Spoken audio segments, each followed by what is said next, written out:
terminé. Je vous cacherai pas que je travaille très fort. Je dois faire des choix ici. On a la possibilité dans tous nos temps libres, à part les ateliers évidemment, d'aller prendre des marches, de faire de la raquette. On a un musicien ici avec sa guitare, donc parfois on chante, d'autres fois on joue à des jeux de société, jeux de cartes. On a joué au trou de cul, imaginez-vous donc, un jeu de cartes que je jouais quand que j'étais plus jeune.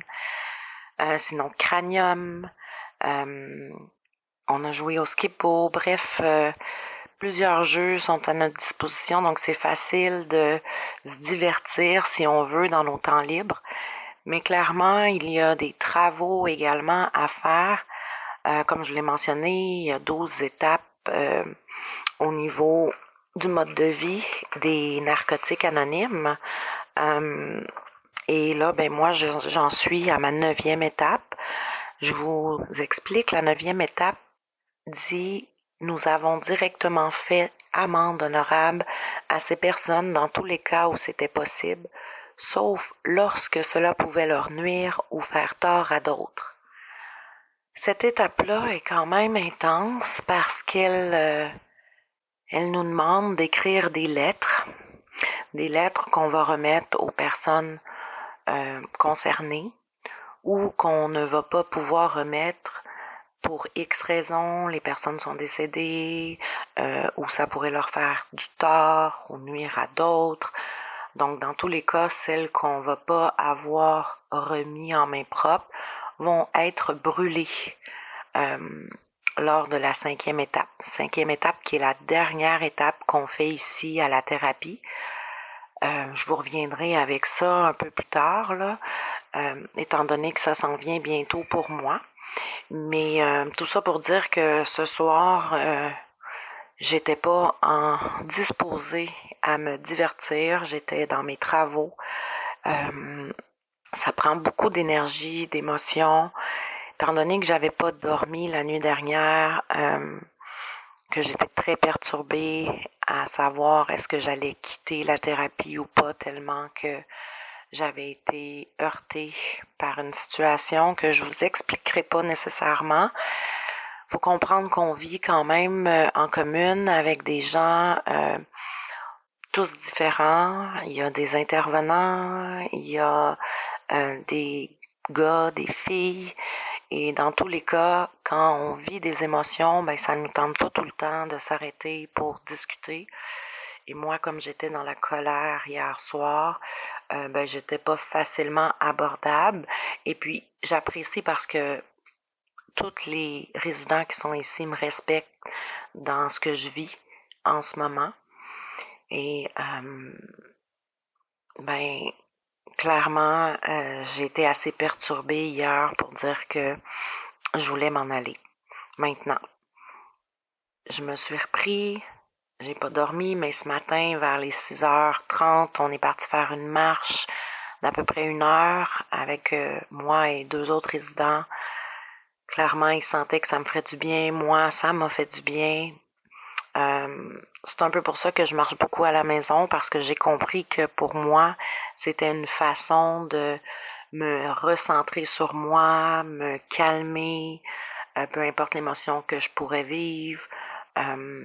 Puis, ben, c'est ce que ça l'a fait.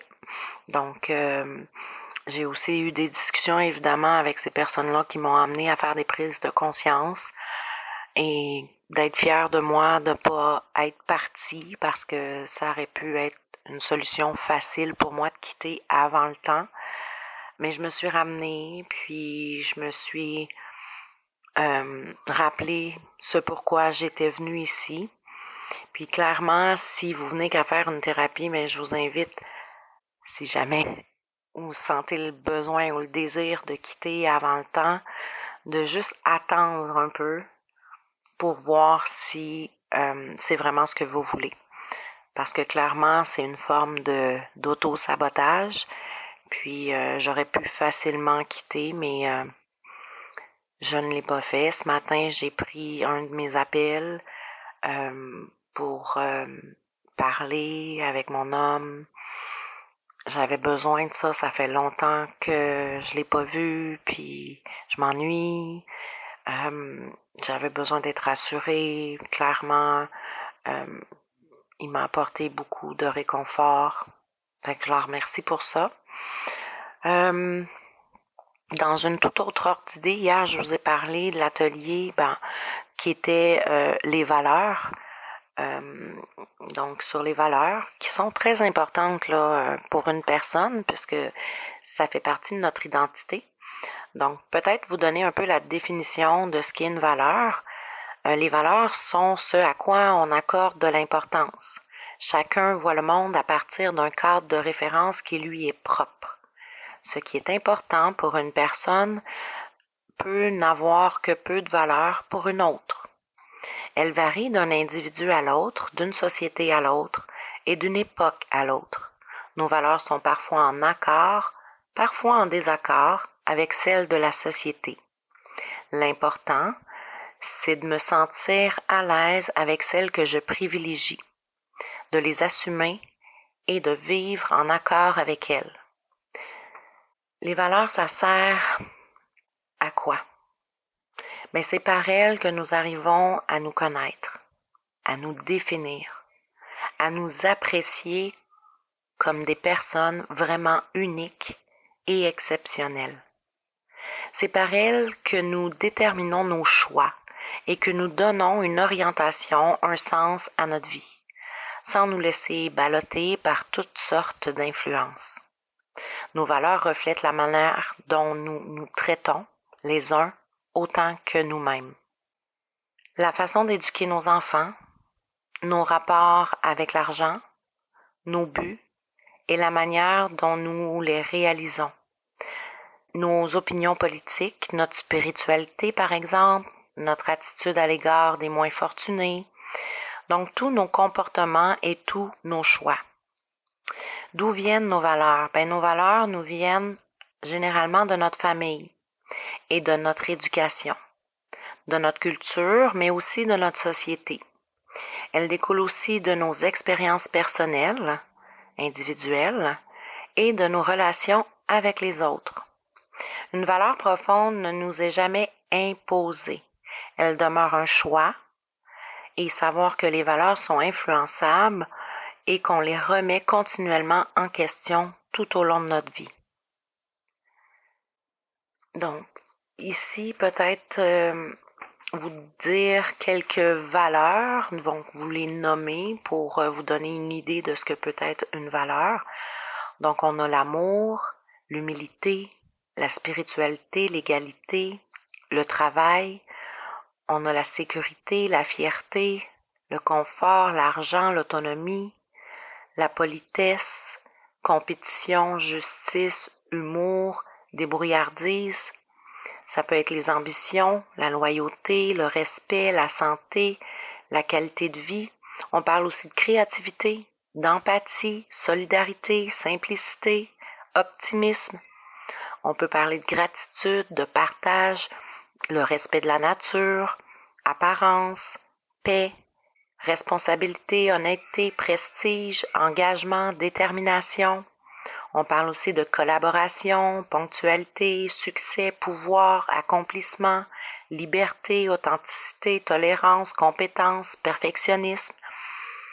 On inclut aussi la bienveillance, les progrès, l'équilibre, la communication, curiosité, les prises de risques, la vérité, la famille, l'ouverture d'esprit. La persévérance est une valeur, l'enthousiasme, l'autorité, la spontanéité, les connaissances, la générosité, la prospérité, le plaisir, amitié, implication. Donc ça, c'est une liste de valeurs que j'ai ici, mais il y en a tant d'autres. Et puis dans notre exercice qu'on avait à faire, on devait choisir un maximum de 5 valeurs parmi toutes celles que je vous ai nommées qui étaient importantes pour moi dans la vie. Donc, de mon côté, mes 5 valeurs les plus importantes dans la liste qu'il y avait ici, c'est la famille, la loyauté, l'amour, l'égalité et l'authenticité. Ensuite, on nous fait prendre des prises de conscience par rapport à celles qu'on a négligées. Puis pourquoi on les a négligées, évidemment. Puis moi, j'ai remarqué que dans les derniers mois, mes valeurs en lien avec mon honnêteté et mes ambitions, par exemple, ont été un peu négligées. Pour l'honnêteté, c'est des comportements, évidemment, de toxicomane des derniers mois.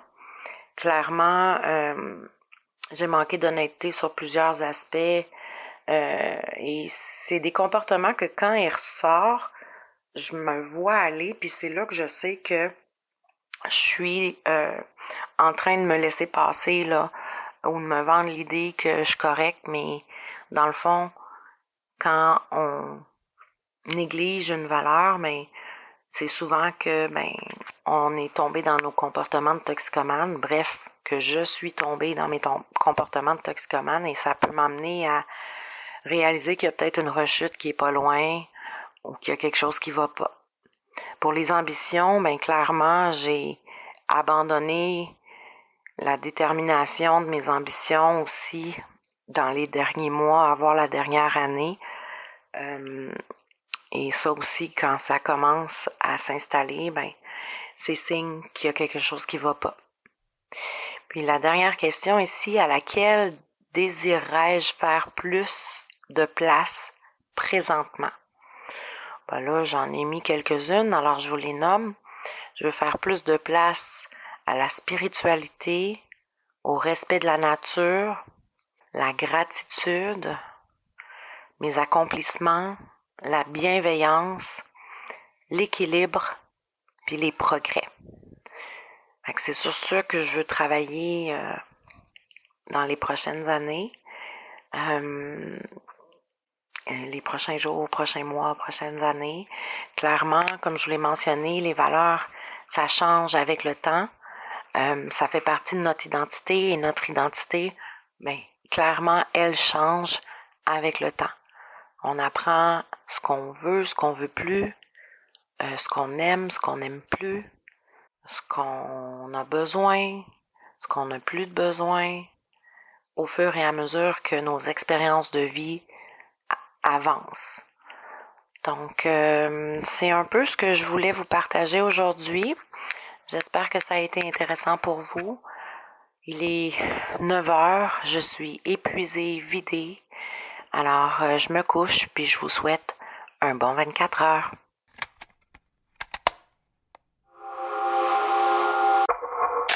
Une production Scénarimage.